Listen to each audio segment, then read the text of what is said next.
All right. Hello, everyone. And we are going to be starting today's team time.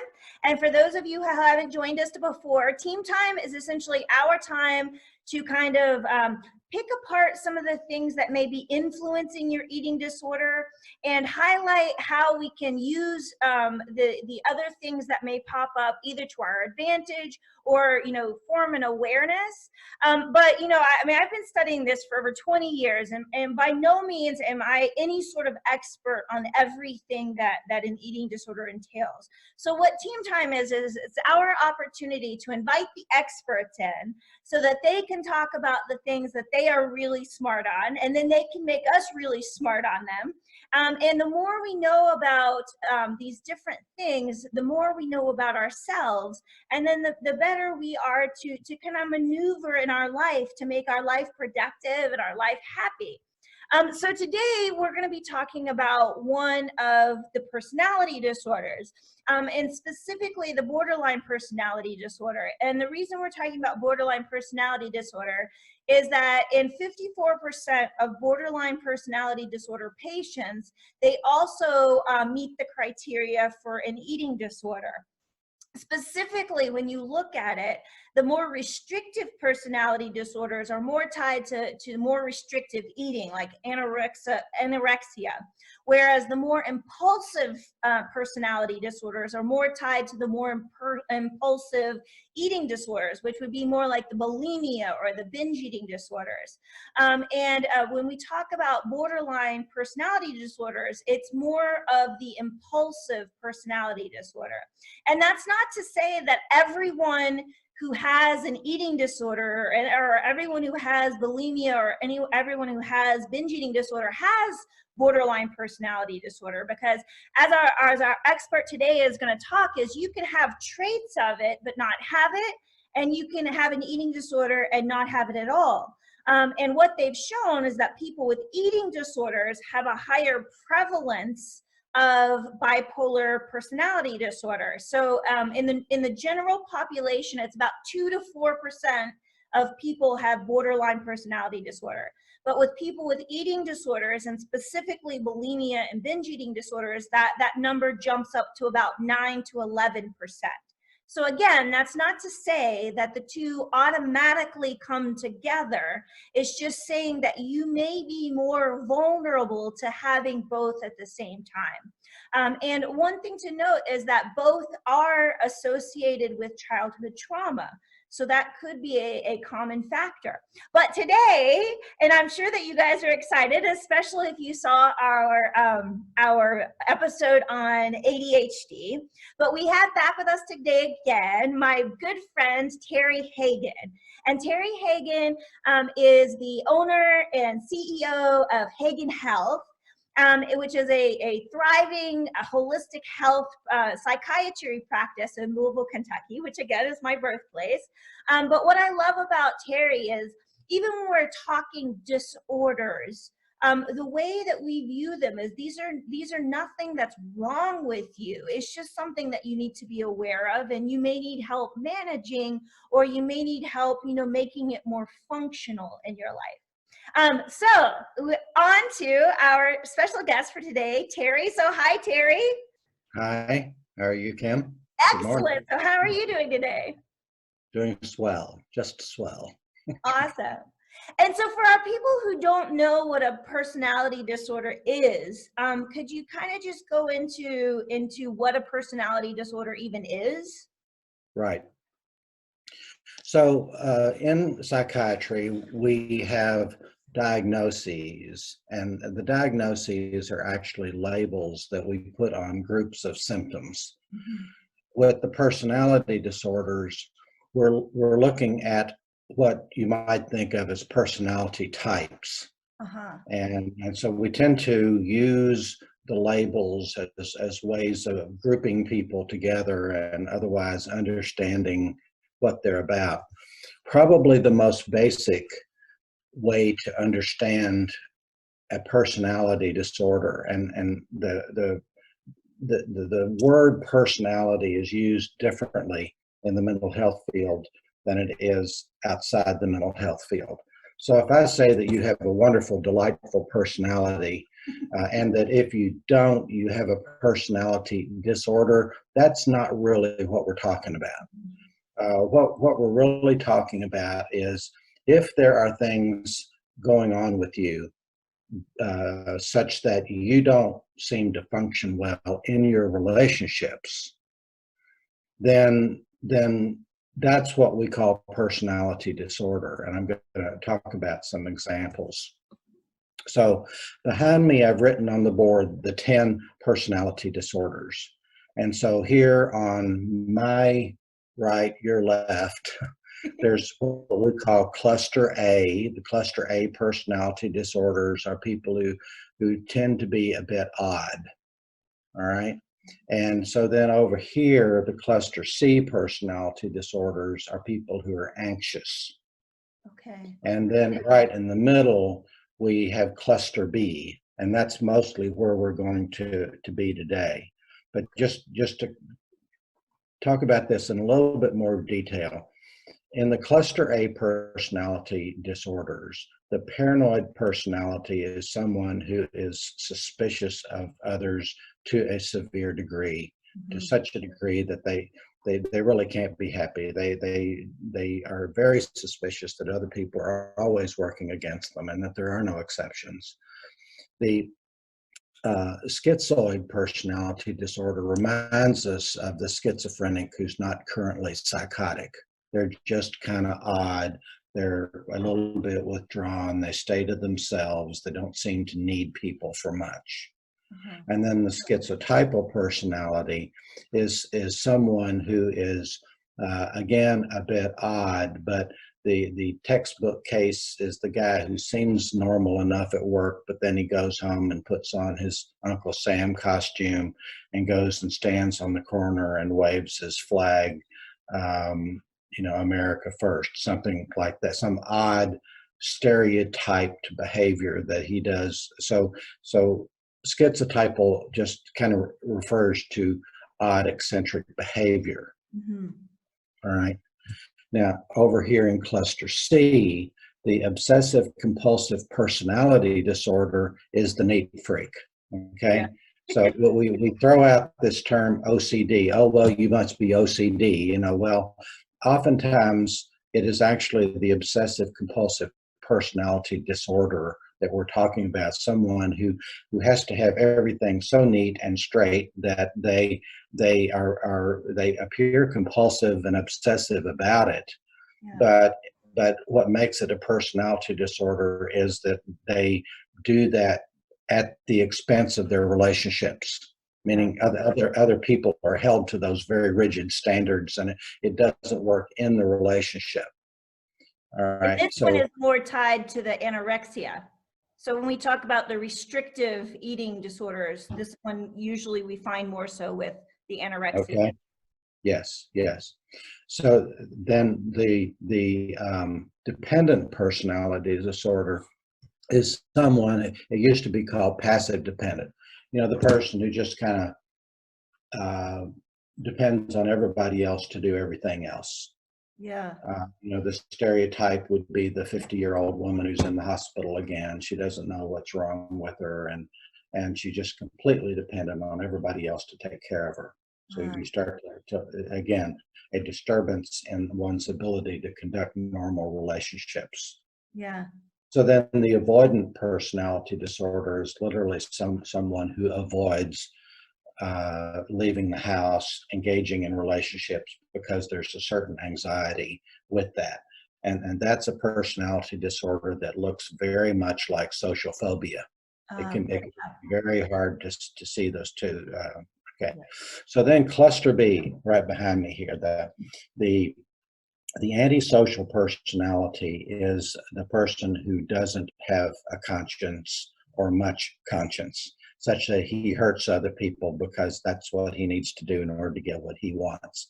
Yeah. And if you think about the lack of conscience, the lack of sense of what's right and wrong, the lack of sense for what for when you might be hurting someone else. Severe cases of antisocial personality are in prison, Now, I've seen the statistic that 85% of prisoners have antisocial personality disorder. They're Wow. in jail because they didn't function well in their relationships with other people, and they hurt people to the degree that our society found that unacceptable. Yeah. So they have to be isolated.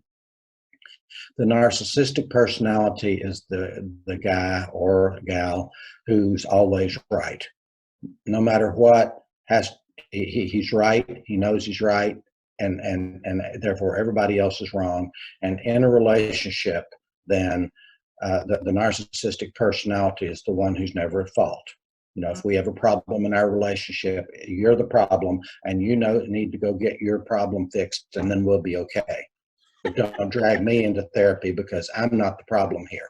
Yeah. See, that's narcissistic, and women can be the same way.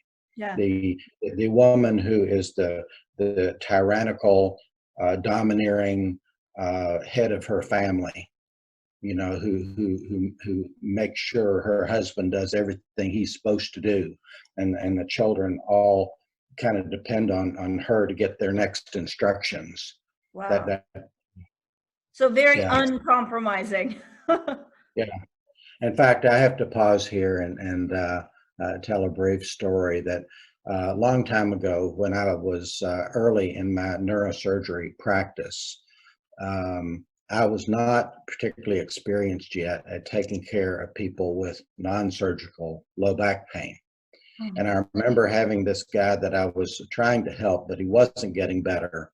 And then one day his wife comes in. Now, I had never met her before. And, you know, she's just kind of sitting there, just very nervous and uncomfortable. And as I am kind of talking about what we're trying to do and how it's not working, and then all of a sudden she blurts out, "Well, what about my sex?" I was really taken back by that, but I always remembered it. It's like she was there because she wasn't getting her needs met, Yeah. and there was very little discussion from her about her suffering husband.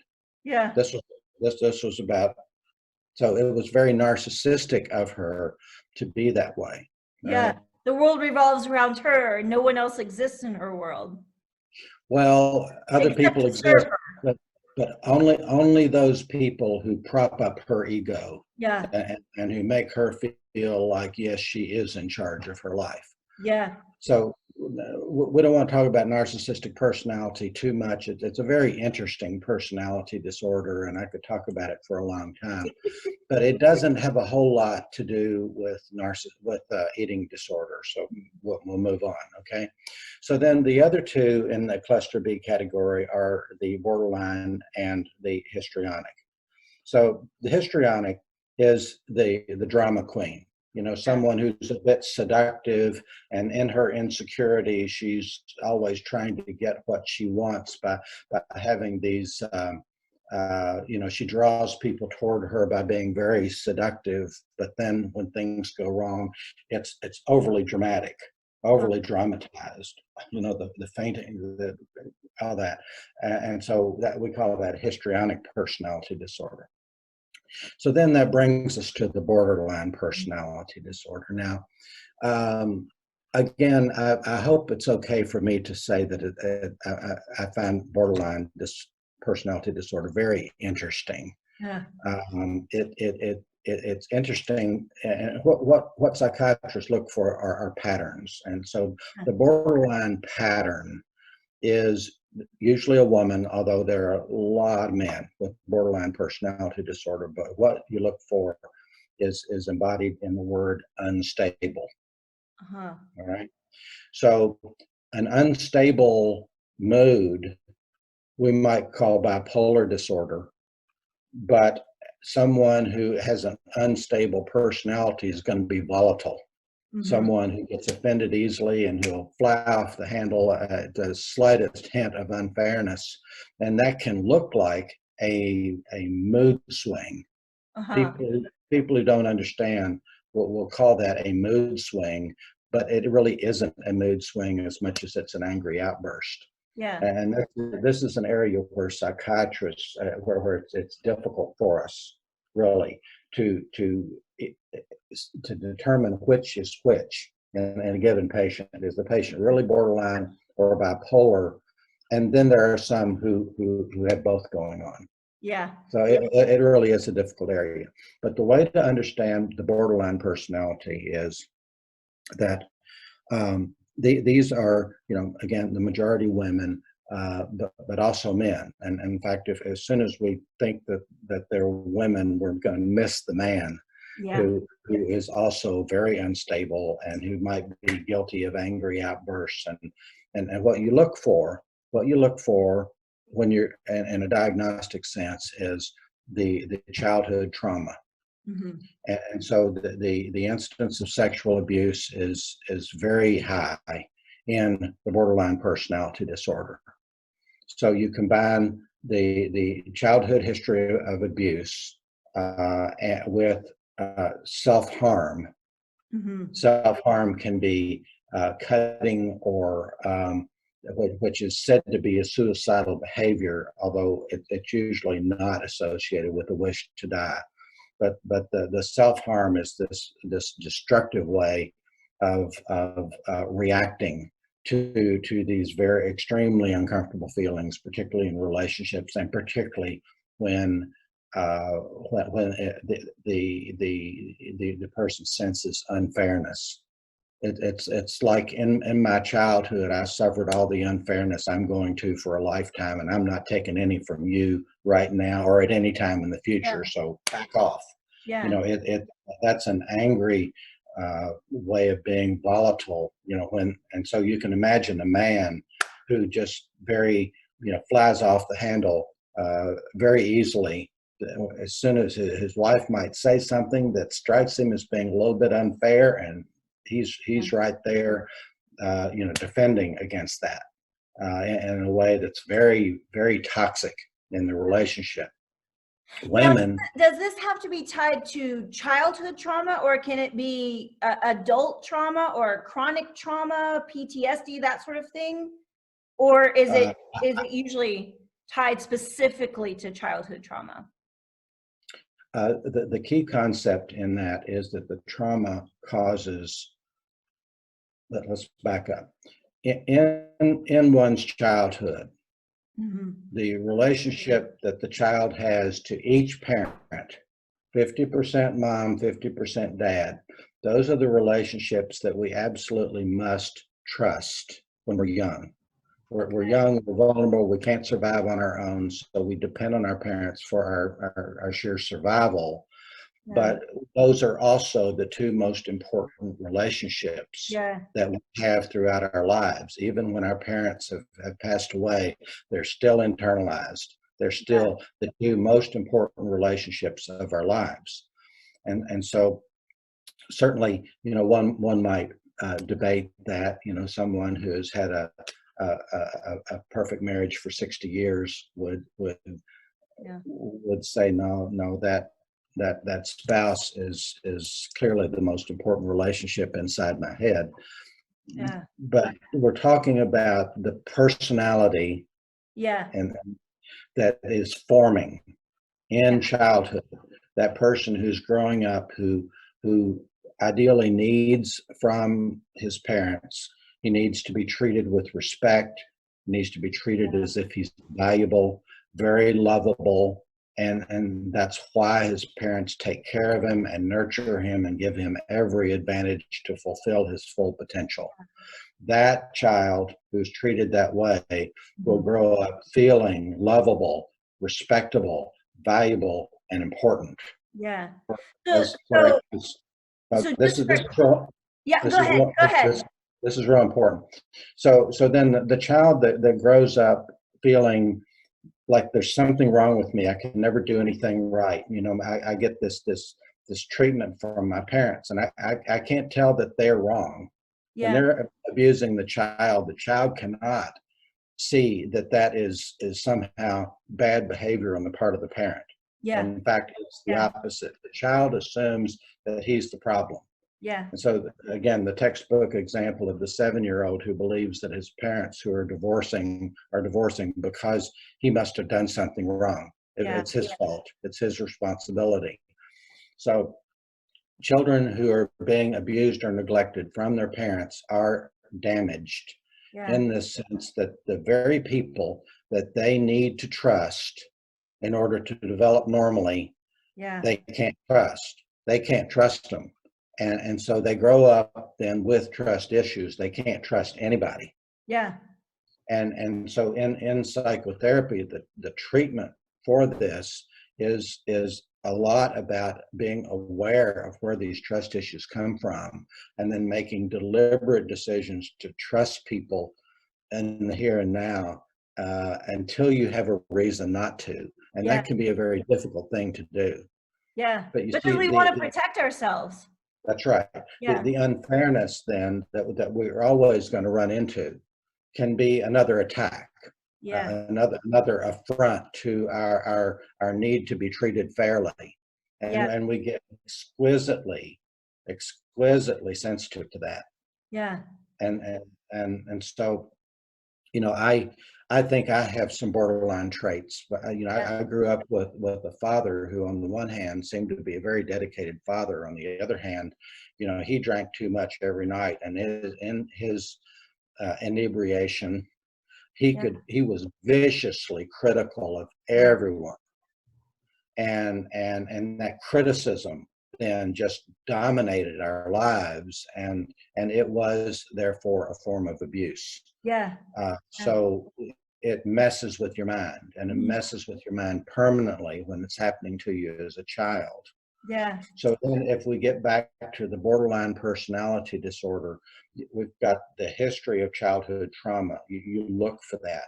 Or to your point, yes, it can be young adulthood. Yeah.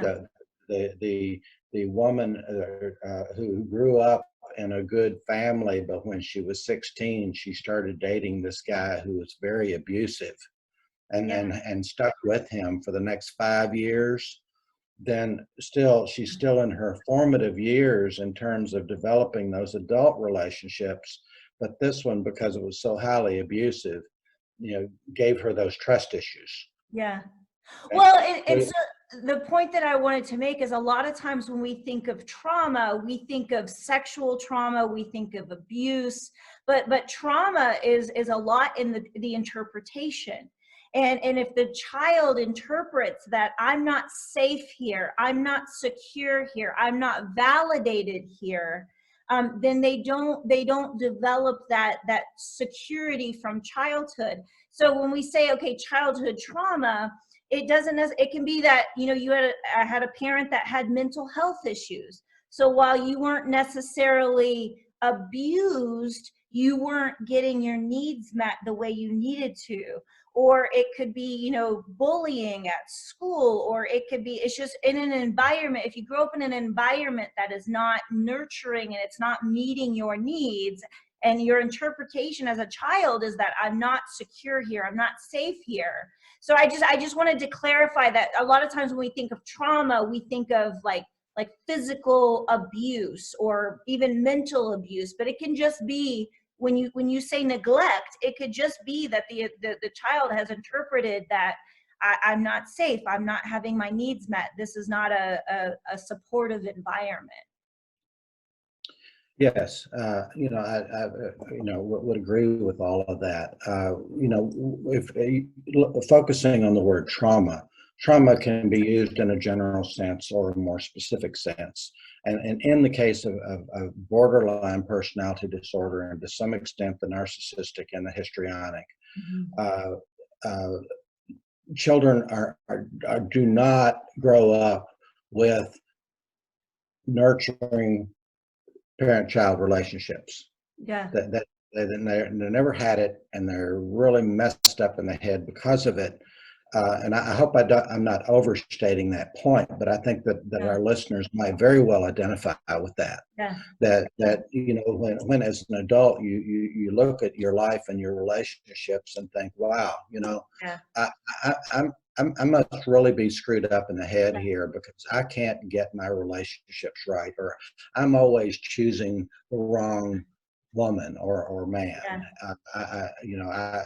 I get into these relationships, and so if we look behind, for instance, and I have to talk about this because it's a fascinating pattern.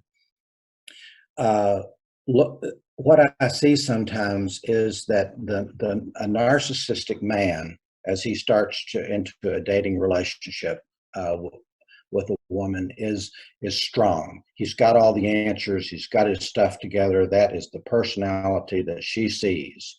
If she's borderline, she's feeling unstable. Remember that word? She feels like she's just all over the place. And when a man comes along who has that stability, Yeah. and she just kind of thinks, all right, this is the relationship I need because I get the strength and the stability in this relationship that I'm not coming up with on my own. All of this unconscious stuff, of course. Okay. Yeah. So then she finds out once she's into the relationship, and I could go on, but women will find themselves in this relationship, and then they learn over time that he's really not about her. Yeah. He's not into her at all. He's into himself. And as soon as the relationship gets into trouble, then he's pointing the finger at her and saying, "You're screwed up. You're unstable. You're not the woman I thought I married." Yeah. And so then what happens with her? All of a sudden, rejection, emotional abandonment, which is the worst thing in the world for her. Yeah. You know, she is so sensitive to being emotionally abandoned. Yeah. Which and criticism is a form of that. It's like, I'm not going to love you in this moment. In fact, I'm going to push you in the other direction because you are not worthy of my love. And notice the conflict that starts to come up. So I'm just saying that there's this very interesting way in which the narcissist and the borderline seem to complement each other. Yeah. But then because neither one has good relationship skill, Yeah. let's just call it skill, not a fully adequate word, but it makes the point that when we're dysfunctional, then in our relationships, because we're narcissistic, borderline, or a little bit of both,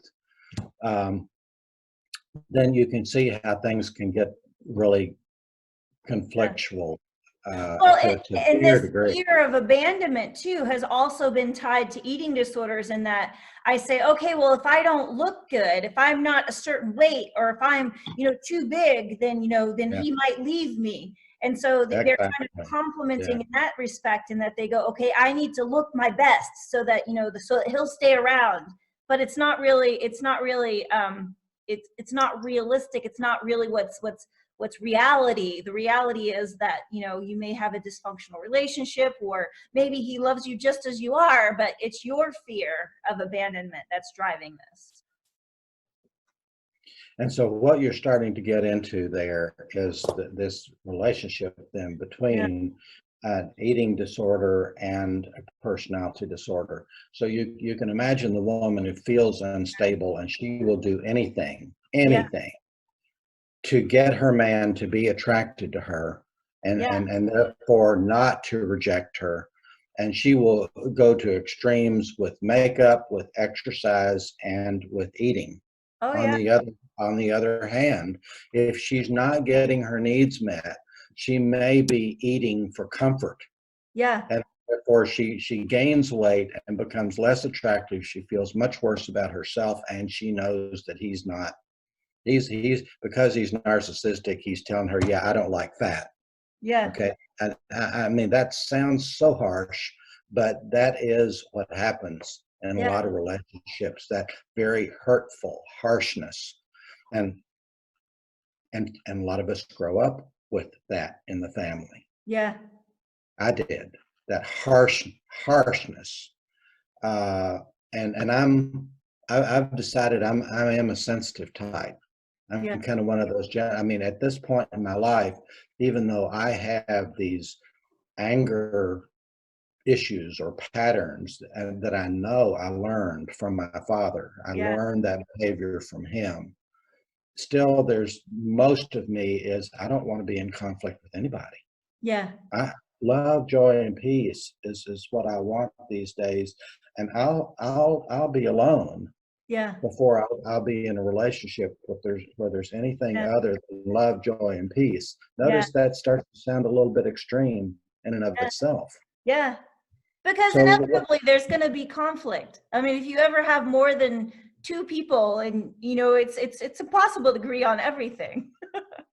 so the point that I would really like to make with respect to personality disorder is that I learned all of this when I was in therapy.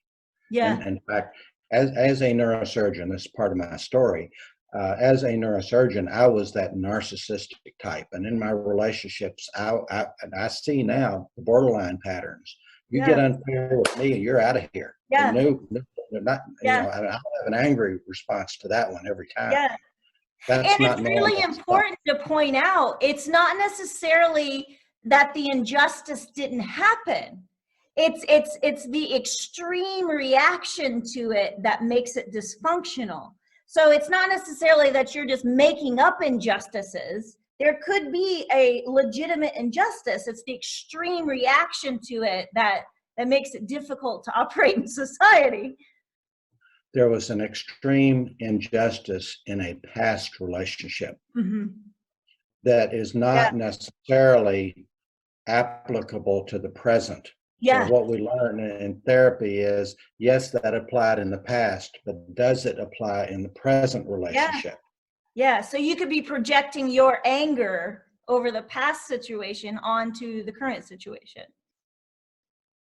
I like to think of it as a pattern is playing out again. Yeah, The good pattern that was distinction. Yeah, set in motion or learned, yeah, like my pattern of getting angry when something strikes me as being unfair.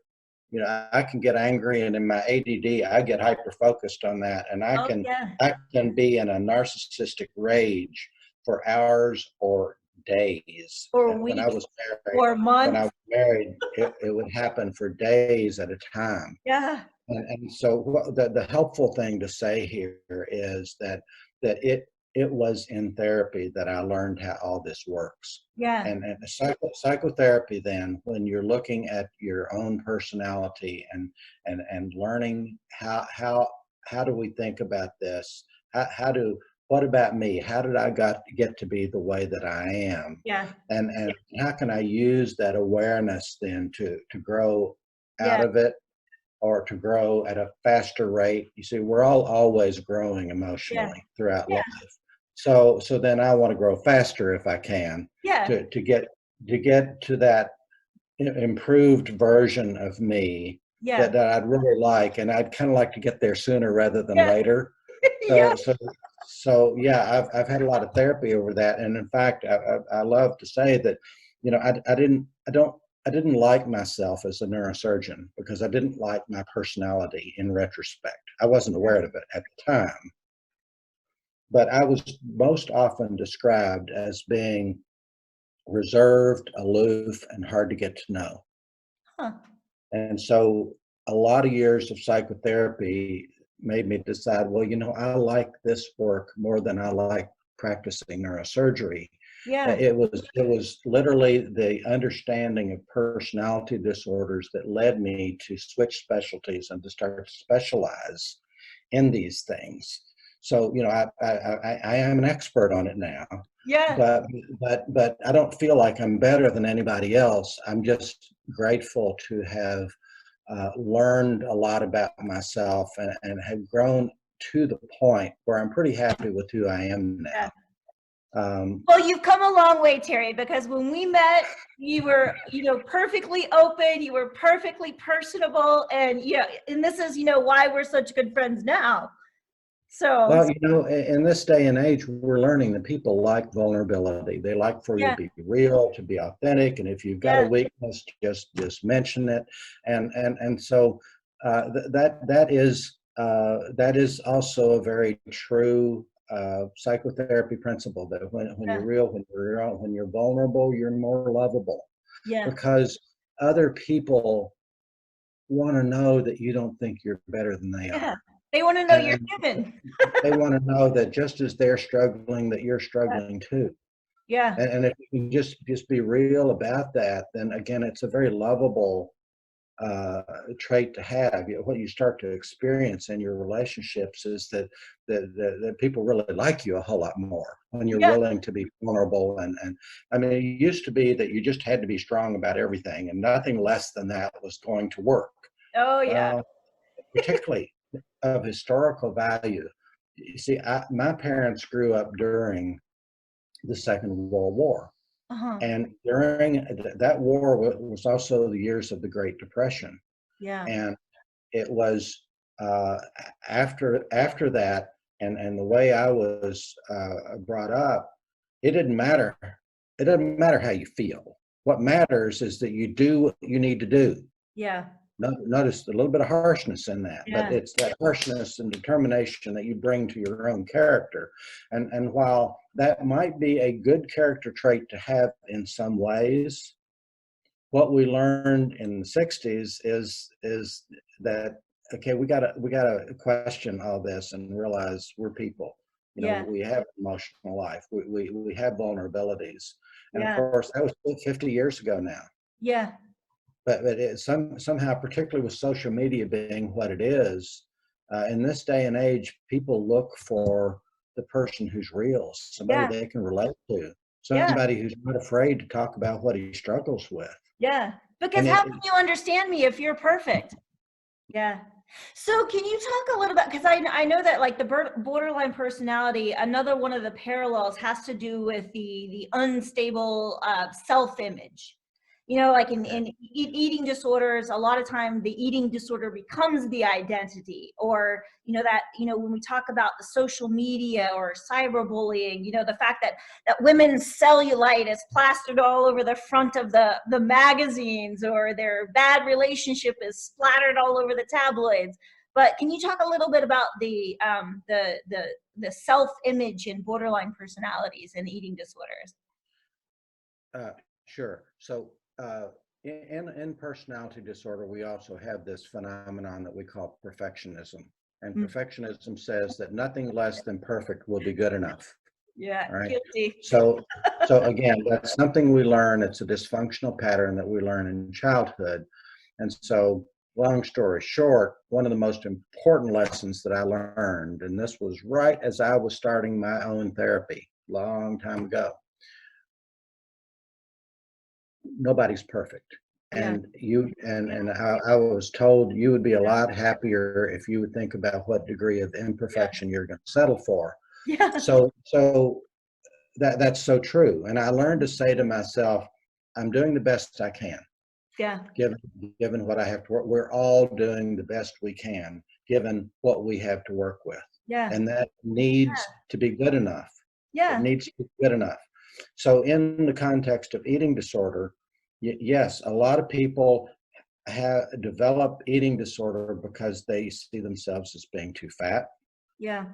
or they feel so incredibly inadequate that they have these eating, what we might call disordered eating, Uh-huh. which then causes weight gain and therefore self-esteem issues, and at its extreme, Uh-huh. what we call body dysmorphic disorder, where Yeah. people actually see themselves in a way that is not the way it is. Yeah. And we see that in anorexia, that the anorexic sees herself as being fat when she is actually underweight.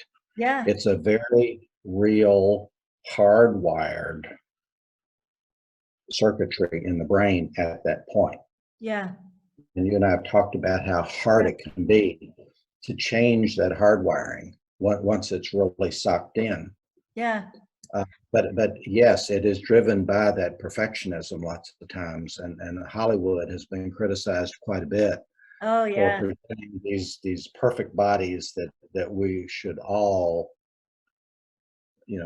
try to be like them. Yeah. Well, the airbrushed, models, and they're Oh yeah, digitally enhanced, and you go, okay, that's not even their body. This is, I mean, how can you possibly meet those standards? yeah. Well, and it's interesting because, like when you have an eating disorder, it seems like that's all you are. you're the number on a scale, and you forget that there's all these other components of you. I'm a friend, I'm a successful scholar, I'm really good at my work, I'm a really good mom, I'm all of these things. But it becomes, I'm broken and I have an eating disorder, and you become your eating disorder, and you forget all these other components that make you you and make you wonderful. That's true, and I think what the normal replacement, if I could use that term, the thing that you would replace that with, which is more normal, is the concept of self-improvement. That we all have Yes, areas where we're strong and we want to yes, continue to develop those strengths, but we yeah, have areas where we feel weak and we're thinking, yeah, I want to improve that too. yeah, yeah, And so in my disordered eating, I mean, I ate an entire bag of blue chips yesterday yeah, and I'm feeling just a little bit, I won't use the word sick, but I'm feeling the effects of that yeah, today. yeah, And I'm thinking, okay, that disordered eating. It was a binge. yeah, It was a binge. yeah, And why is it going on? Well, we got this coronavirus going on around us. Life is stressful now. yeah, Even though I'm staying home and it's pretty peaceful here at home, yeah, there's this yeah, backdrop of tension, yeah, and it's around the world now. yeah. And what I've been saying to my patients this week is, don't underestimate Oh yeah. the amount of stress that we Oh are yeah. under. And so I've put on weight recently Yeah. because I'm guilty Yeah. of stress eating. Yeah. I tend to take my eye off that nutrition ball, and I eat for comfort, and then I say to myself, this needs to stop. Yeah. Yeah. I, Yeah. I I have to get control of myself, Yeah. and a lot of our disordered eating does boil down to, how can I bring myself under control? Yeah. Self-control is a very important concept, and it also lines right up with self-improvement, Yeah. because the self-improvement again suggests that I can get better, but I'm never going to be perfect. So what Yeah. am I going to do to be better today? Yeah. Today, I want to be better than I was yesterday. Yeah. Today, if I don't binge, it'll be a better day than it was yesterday. Yeah. But I'm not. Well, But I'm and not going to set. yeah.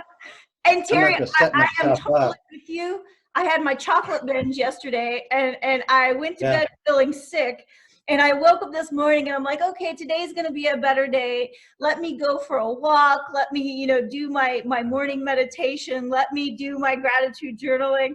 And, so now I'm back on track. But, with an eating disorder, a lot of times people go, I had a binge, therefore I'm a failure.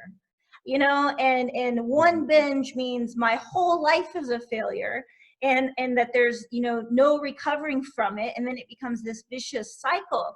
But for both of us, we went, okay, I this was not what I want to be healthy, and binges are not going to make me healthy. And quite honestly, like, I remember going to therapy, and my therapist saying, oh, you just have an eating disorder, well, at least it's not alcohol or drugs. And I went, okay, you obviously don't know a lot about eating disorders, because you can do the same damage to your body with food. But the difference is once you're in recovery, it's not that you eat perfectly every time you put food in your mouth. It's just you're able to go, okay, because and I hear what you're saying, and you're going, okay, it's stress, it's this, it's that. But with disordered eating, we look for any excuse to binge. I mean, it could be the slightest thing, like someone looked at me funny. I think it's time for a binge. But the difference is that you can go, you know what? Okay, that's not what I want. I want to be healthy. I'm going to wake up and I'm going to do it better. It doesn't mean I'm going to purge. It doesn't mean I'm going to, jump on the treadmill for 2 hours. It doesn't mean I'm going to do all these other things. And we just go, okay, that wasn't what I wanted, and so we Yeah. reset. Essentially, we hit the reset button. Yeah, I had the realization, I'm going to go back maybe about 6 months, that I have a problem binging. I never really Yeah. saw that Yeah. before. But as I was trying to lose weight, and I was actually recording my progress every day, a video recording, And then of course I was being honest about the struggle, because I think, again, it's authentic. And I would realize 3 weekends in a row I would binge. Yeah. And I kind of thought, I have a problem binging. Yeah. So what I did with that, in addition to talking about it, was I put a cognitive correction in place. And I would say to myself, I will not binge. Yeah. Just for today, I will not binge. Yeah. And I would say that to myself every day. And I got to the point where I would say, uh-oh, I'm about to binge. I'm not going to binge. And it would work. It would work. Yesterday, when I ate a whole bag of chips, I wasn't saying that to myself. I wasn't remembering to say, I will not binge. Yeah. So Well, and it's interesting too, because when I was binging, like one of the things, that I read was, okay, so you just take a small pause and go, okay, what am I eating for right now? And I know with borderline personality disorder, one of the criteria is that feeling of emptiness, that feeling of loneliness. And a lot of times we go, okay, and literally we're trying to fill that hole. We're stuffing the food down because that emptiness, we don't know how to fill it. So we're literally filling it into the brim. Like, I remember there were times where I was like, I would even say to myself, I just feel lonely, or I just feel like my life is empty. And then I would stuff myself with food, and you go, but you don't feel any better. Like, I feel sick right now. But it was very difficult for me to separate the two, to go, okay, I am feeling lonely right now, or I am feeling empty, or I'm missing my purpose. And so I want to use food to try to fill that. But could you, I've read about it, but when it presents itself in your office, and you're trying to diagnose it, what does it look like? Like, what are some things that a person who's feeling this emptiness or this loneliness, like, what is it? You go, okay, that's, a criteria for borderline personality disorder. Because I'm sure at times we all feel a little lonely, we maybe feel a little empty, but what's the difference between, a normal feeling lonely and versus a borderline personality, I feel lonely?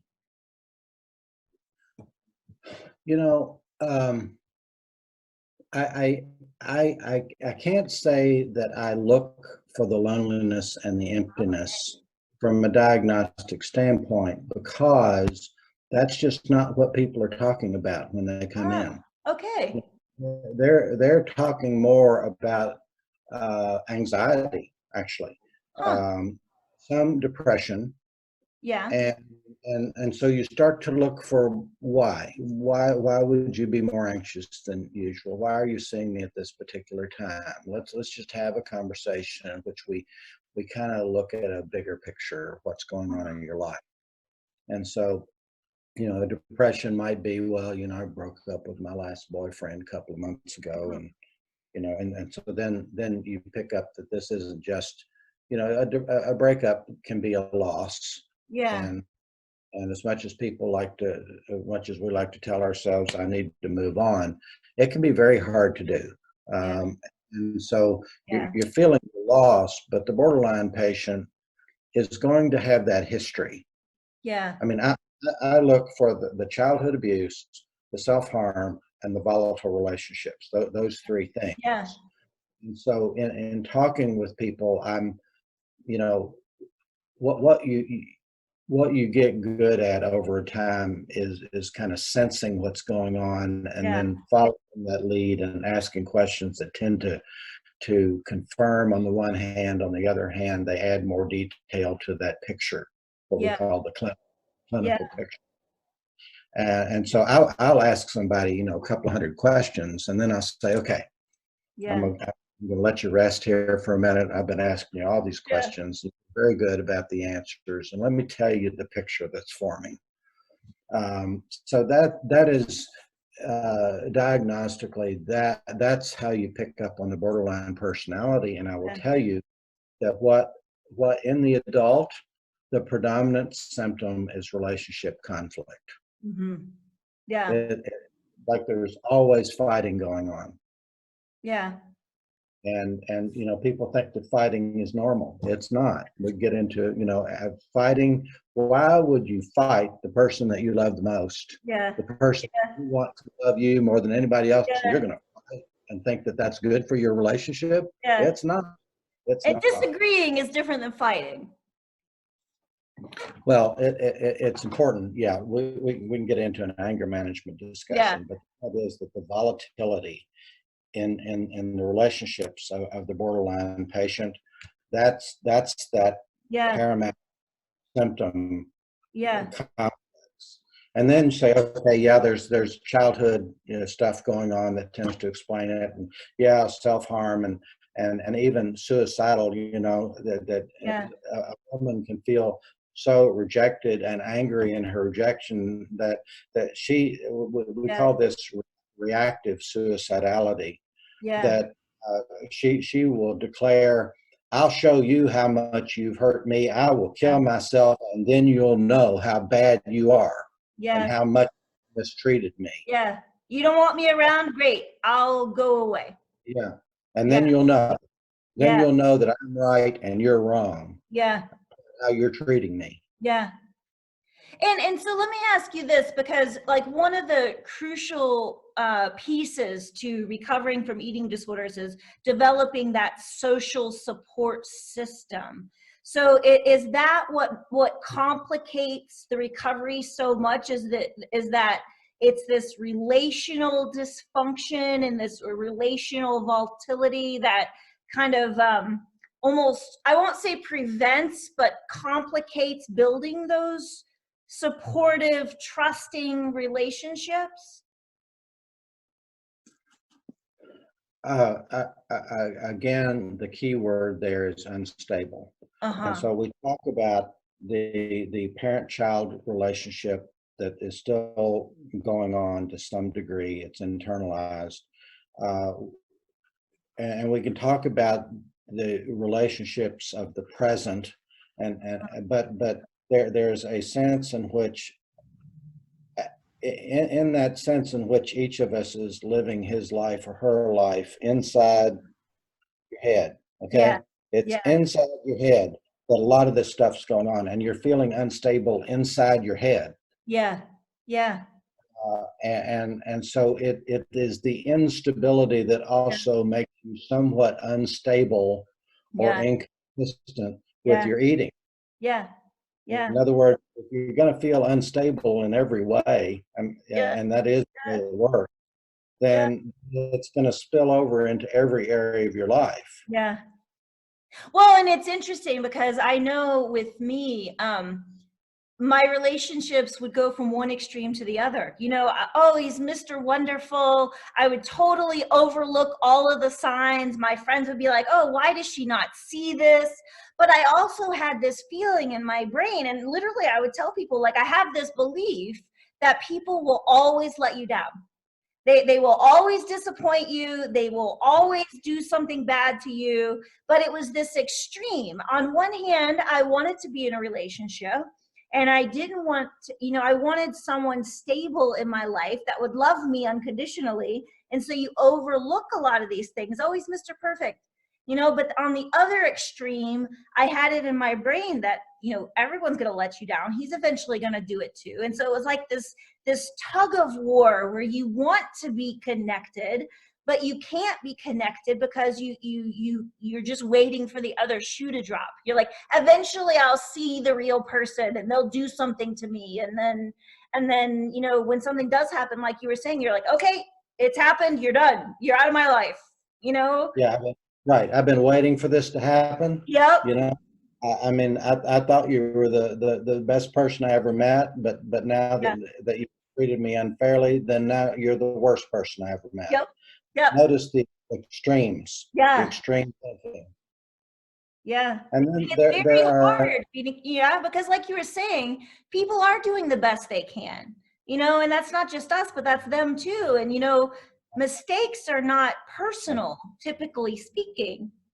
So then you settle into patterns that seem Uh-huh. to work for you. Yeah. And yet part of those patterns, and this is what you figure out about yourself in therapy, part of the patterns are the things that well, again, they seem to work for you. So Yeah. in my case, for Yeah. instance, I learned to say at one point that, you know, uh, friends come and go, but family is always there. Yeah. All right. Well, as soon as that comes out of my mouth, I'm thinking, well, yeah, but you don't necessarily like your family. It's just that they're there, you know. Yeah. And in terms of friends coming and going, is that really what I want to believe? I Yeah. mean, because I know that I've always valued that lifelong friend, Yeah. that person that I could think of as being a friend of mine for the rest of my life. But I have very few of those people in my life because I tend to protect myself from that, Yeah. because most people will eventually disappoint you. Yeah. And the real hard thing is learning when somebody disappoints you, number one, it's not necessarily about me. Yeah. Yeah. This is not necessarily something I should take personally. It may have nothing to do with me. Yeah. And even if it does have something to do with me, is it something we can talk about and make it go away? Yeah. Or maybe I need to look at my own stuff inside my head and make it go away Yeah. because I'm creating a problem that doesn't really exist. Yeah. Or We blowing it call up. Yeah, way we bigger than it needed to be. Yeah. Yeah. we call that erecting a straw man. A straw Yeah. man that kind of Yeah. looks like a man but doesn't really Yeah. exist. Yeah. But we can erect that structure inside our minds and be Yeah. convinced Yeah. that what we're thinking is quite accurate when Yeah. actually it's our imagination, and it is uh, those defensive patterns that we develop in order to settle ourselves down, Yeah. reconcile, and then move on without that discomfort. And oftentimes I'm not the one who's wrong here. I know I'm not. And so I'm just not even going to think about that one anymore. When Yeah. in fact, it may be the way you're Yeah. interpreting it that is what's uh, not going to work well for you. So All if this is borderline stuff.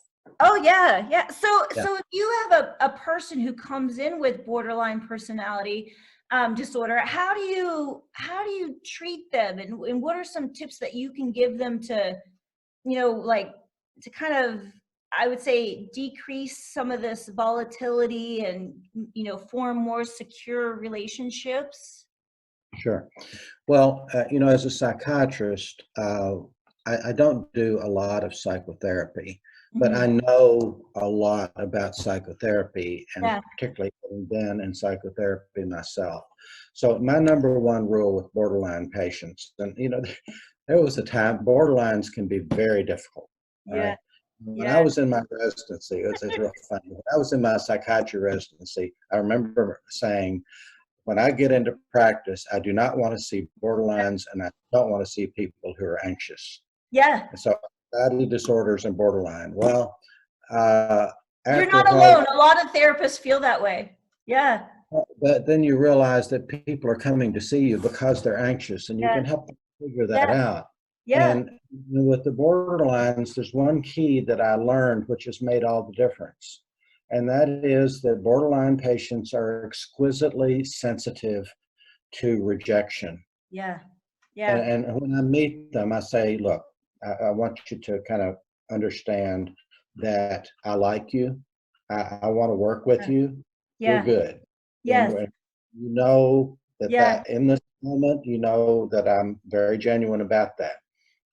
And I say, there will come a time when something will go wrong in our Yeah. relationship. It will probably be something that happens with a phone call or something that happens at the front desk in which you don't hear what you want to hear. And Yeah. in that moment, you will feel rejected by me. Yeah. Yeah. And so I'm telling you ahead of time, when that happens, that's not what's going on. I Yeah. want you to remember that I'm here for you. And if it looks like I'm rejecting you, I'm not. Yeah. Okay. That's my way of trying to get the patient to trust that of all people, you can trust me. I'm Yeah. your doctor. Yeah. Okay. And I'm, as a matter of decision, I'm going to be that person who never rejects you. Yeah. So I'm, it's about I'm creating that one stable relationship and starting from yeah. there is what I hear you saying. I have a patient who without going into any detail, she's in her 40s now, and she went through a lot of abuse, a lot of abuse, and it continued just throughout her adulthood. But to her credit, she's been in therapy for a few years now, and she's better. Yeah. All right, and when she would come and talk with me, I that sense of empathy that I have for people, I could kind of feel her pain and her Yeah. struggle, and I Yeah. appreciated her Yeah. for having struggled somewhat successfully, because she was in therapy and she was seeing me and she was Yeah. doing everything she could to improve herself, and I'm able to say, good job. Yeah. You don't feel good about yourself yet, but looking in from the outside, you're really doing a good Yeah. job. Yeah. Well, I had uh, I, I had to make a business decision not to take certain insurance at one Uh, point, and her policy was one of the ones that I chose not to take anymore. But I told her, I'm willing to be your doctor for free, because I'm not going to be that doctor yeah. that Wow. leaves you. Yeah. Then that would not be good for you. Yeah. And in fact, it was going to be very difficult for her to find a psychiatrist who would be willing to prescribe her medication. And most primary care physicians would have been uncomfortable with it as well. Huh. I was not uncomfortable with it. She was doing fine Yeah. on her medication. And I couldn't even prescribe her medicine, but we worked it out such that she got a new family doctor who would take my recommendations and prescribe the medicine. But I see her on a regular basis Yeah. for free, because I'm not going to reject her. I'm Wow. not going to be that person in her life who lets her down. Yeah. And I Yeah. can do that. And then I don't do that with a lot of people. I don't need to do that with a lot of patients, but Yeah. I can with her. And the point being that it has everything to do with not with avoiding those feelings of rejection, so Yeah. she can learn that she can trust at least one other person, Yeah. that person being me, because I'm obvious that I'm going to be trustworthy Yeah. uh, as much as I'm able to, and you can count on that. That's part of the treatment. So it sounds like it's potentially just as important to educate the people in her life, whether that's, family or significant other, or, I mean, am I wrong? No, no, you're not wrong. That is ideal, and maybe Yeah. even perfectionistic. Yeah. Um, uh, it you and I've talked about that we're both at a point in our lives when we really want other people to know what we know, and so we Yeah. want to teach Yeah. that. We Yeah. want people to be informed, we want them Yeah. to be educated, Yeah. we want them to have certain perspectives on things that we have found really works for us. The frustrating thing is that people don't know, Yeah. and we think, well, but you need to know, you really Yeah. need to know that. And they're thinking, Yeah. I don't need to do Yeah. that. Yeah. I don't need to spend time working on Yeah. that. I don't, Yeah. so that's the stuff Yeah. of life. We would like other people to be more educated, and certainly when you can educate family members, that's a good thing. Yeah. But the family members do have to be available Yeah.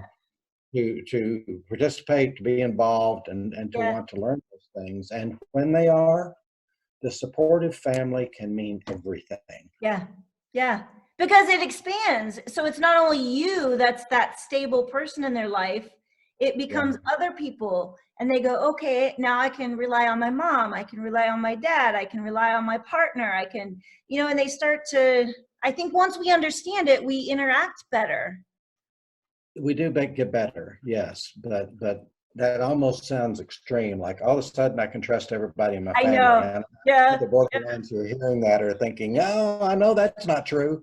Well, It'll one be a long person at a time. time, one person at a time, or even one situation at a time. You know, like I may say, you know, I can't always trust this person, but in this situation, I'm going to give them the benefit of the doubt. You know, I'm going to tell myself this isn't personal. This isn't about me. This is, you know, so one event at a time, and you slowly start to build that trust.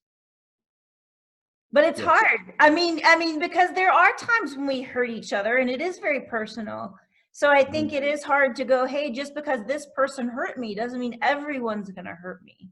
Or even that this person is always going to hurt me, you know? Well, again, I agree with all that, and I think what people need to keep in mind is that it is a very gradual process. Yeah. You Yeah. don't make corrections overnight. There's hardwiring in your brain that's been there most of your life, and it's not going to get fixed quickly. Yeah. So the key is I just want to understand more so I can be a little bit better, and Yeah. then I tell myself that needs to be good enough for now. But Yeah. I do want to keep learning. Progress, not perfection. That's right. Excellent. Well, and I know we always come back to this one, but so are there any ways that that nutrition potentially affect personality disorders? You know, this is always going to be my question. I told you earlier that I feel almost a little bit sick this morning. Yeah, Okay. yeah, Because I ate that full bag of blue chips with sea salt. And I yeah, know that I'm feeling worse today because I did that. So yeah, it is an example then of how I'm not at my best this morning yeah, because I did yesterday. yeah, All right.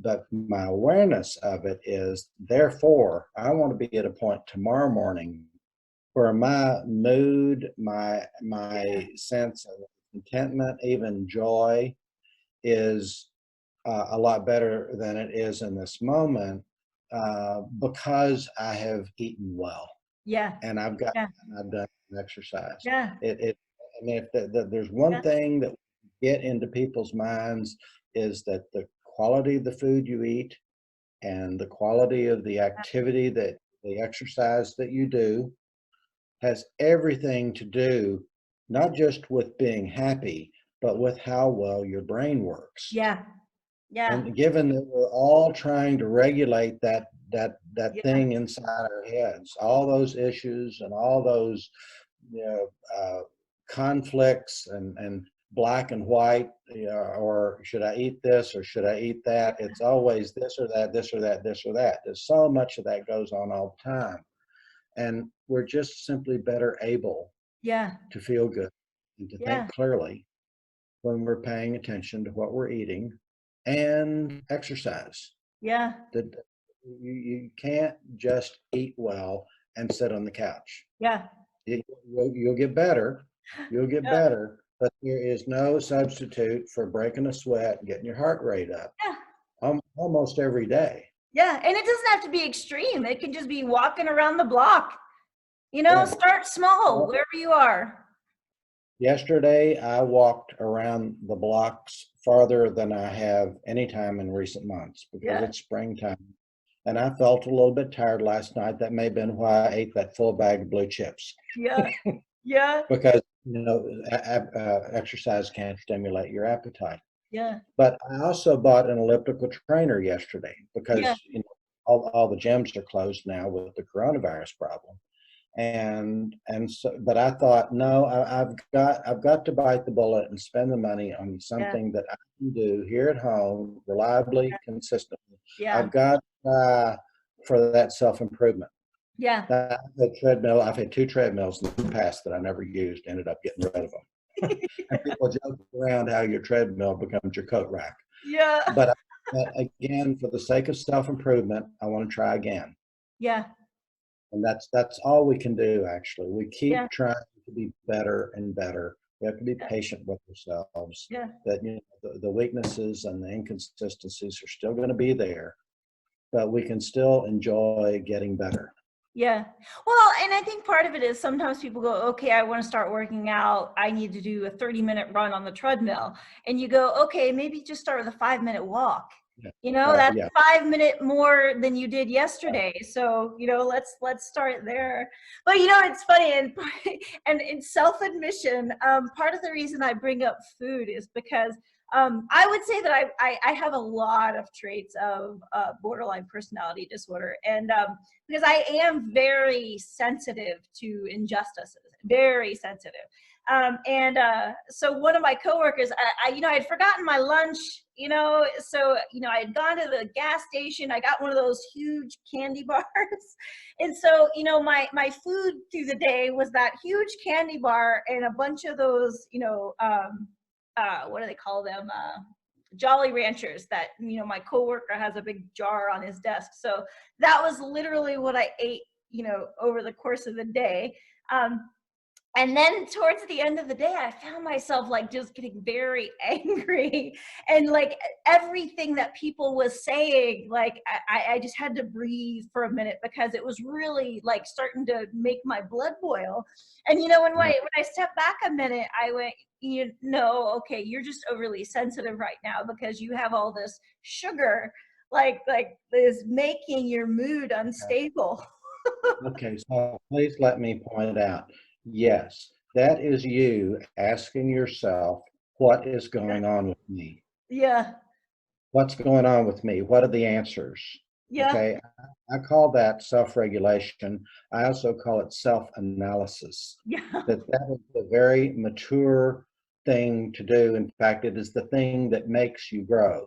When you Yeah. ask yourself, what's going on with me? I don't like what I see. How I have to give myself honest answers. Yeah. Oh, yeah. Other- Yeah. and even if it's uncomfortable, but then what do I do with that? Because as soon as you start to blame somebody else Yeah. or some other situation, Yeah. then you're not really doing anything to help yourself. You're just Yeah. growing defensive. Yeah. And the thing is, it's little things, little things that usually you can let flow off your back. But Mhm. when you're surviving on sugar, like it Yeah, becomes more yeah, yeah, difficult to let it flow off your back, yeah. and you're like, okay, now I just feel my blood boiling. Like this is not something that would usually make my blood boil. Yeah.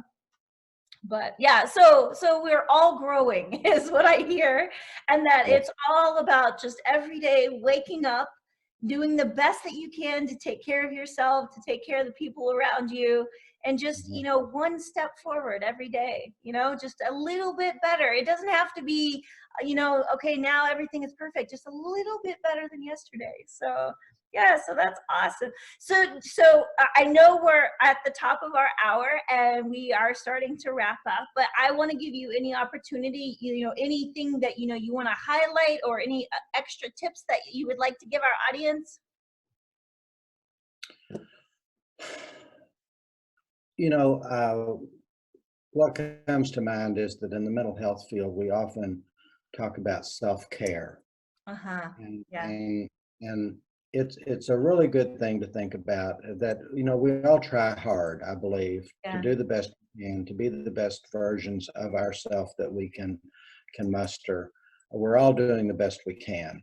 And there comes a time in which we should set it aside Yeah. and just engage in some kind of self-care that Yeah. does not necessarily include food. Yeah. Okay. Yeah.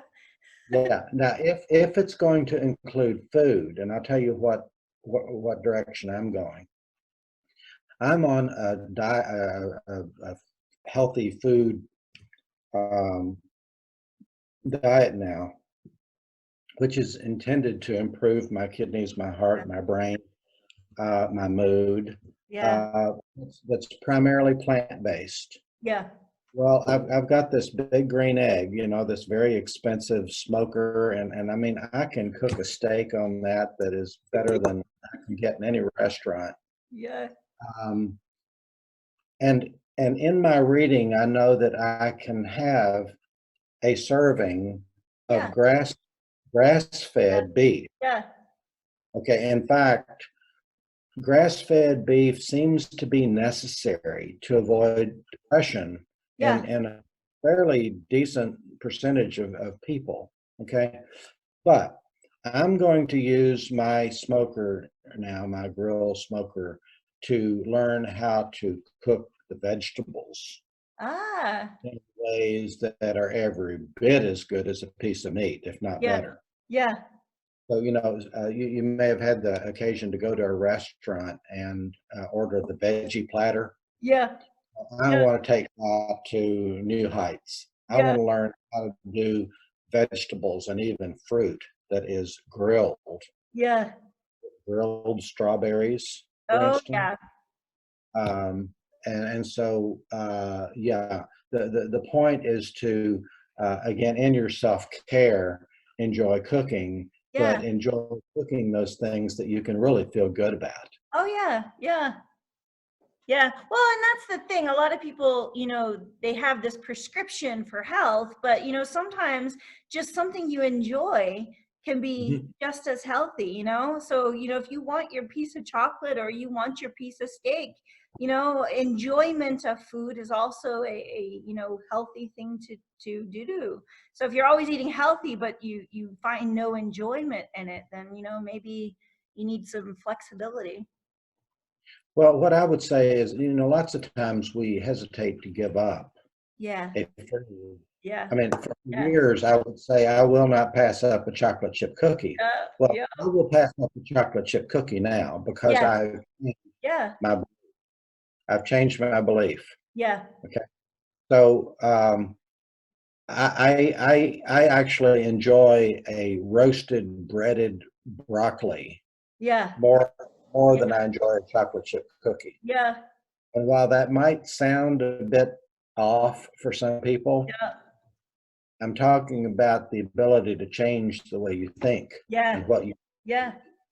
because Yeah. the chocolate chip cookie hardwiring does not have to be the way Yeah. it's going to be for the rest of your life. Yeah. And so this self-care keeps you stable. It keeps your mood stable, it keeps your relationship stable, and it can, all around make both a bipolar disorder, or not bipolar, borderline personality disorder, or an eating disorder. It can stabilize either of those. Just self-care. Going to bed on time, eating healthy foods, moving your body, getting the blood flowing. Yeah. Yeah. Good point. Good point. Yeah, Okay. I like to say that we live in a very stressful society. Oh, And yeah. while we stress ourselves out with all these expectations that others have and that we have of ourselves, it's very important to do the opposite to Yeah. balance it out. Yeah. So, I've recorded videos on the beach about anxiety and how the beach is the opposite of anxiety. Yeah. Here, in the discussion of eating disorder, we have to be careful not to make food the opposite of anxiety. Oh, yeah. Yeah. Yeah. Like Yeah, I can't eat anything bad. And yeah. Yeah. No, yeah. yeah, it's very good. You can have a great meal, a Yeah. great meal that's healthy, Yeah. and then it not only tastes good, but you feel good. Yeah. Yeah, okay. Excellent. Thank you. I Well, just want to throw that little piece no, in. it's perfect. It's perfect. Well, thank you so much, Terry. And I can already tell that we have some juices flowing for our next talk. So I'm sure that we will be seeing you soon. And thank you so much from our audience, because I know I have learned a lot today, and I'm sure that they have learned a lot today. And what I like about this video is as we were talking, it's not only for people with borderline personality disorder. It can also be for family or loved ones or friends, who, they have someone they value in their life. They want to be able to understand them better. And so this is a good video for them to go, okay, like now I understand why these things happen or how they interpret them. And so, like we say, knowledge is power, and the road to recovery is educating yourself. So thank you so much, and we will be talking to you again. Well, thank you, Kim. I've really enjoyed it as always. Awesome. Thank you.